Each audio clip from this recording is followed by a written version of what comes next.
राधे राधे दोस्तों, आज के हमारे इस वीडियो में हम आपको पाप मोचनी एकादशी की कथा का श्रवण कराते हैं।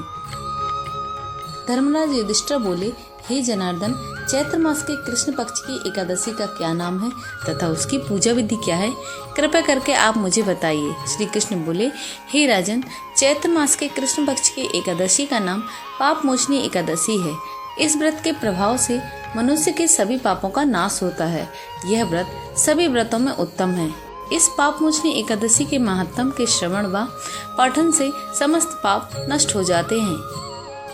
एक समय देवर्षि नारद ने जगत पिता ब्रह्मा जी से कहा, आप मुझे चैत्र मास के कृष्ण पक्ष की एकादशी का विधान कहिए। ब्रह्मा जी कहने लगे, हे नारद, चैत्र मास के कृष्ण पक्ष की एकादशी पाप मोचनी एकादशी के रूप में मनाई जाती है। इस दिन भगवान विष्णु की पूजन की जाती है। इसकी कथा अनुसार प्राचीन समय में चैत्ररथ नामक एक सुंदर वन था। वहाँ पर सुंदर अप्सराएं विहार किया करती थीं। वहाँ सदैव बसंत का मौसम बना रहता था। एक बार मेधावी नामक ऋषि भी वहाँ पर तपस्या कर रहे थे। वे ऋषि शिव उपासक थे और अप्सराएं शिव दौड़नी।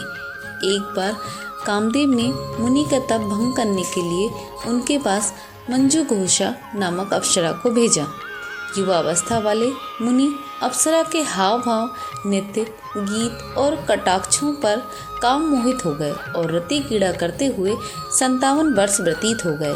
एक दिन मंजू घोषा ने देवलोक जाने की आज्ञा मांगी।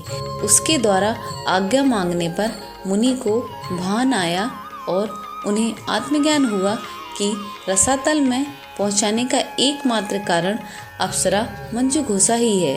क्रोधित होकर उन्होंने मंजू घोषा को पिशाचनी होने का श्राप दे दिया। श्राप सुनकर मंजू घोषा ने कांपते हुए ऋषि से मुक्ति का उपाय पूछा। तब मुनि श्री ने पाप मोचनी एकादशी का व्रत रखने को कहा और अप्सरा को मुक्ति का उपाय बताकर पिता च्यवन के आश्रम चले गए।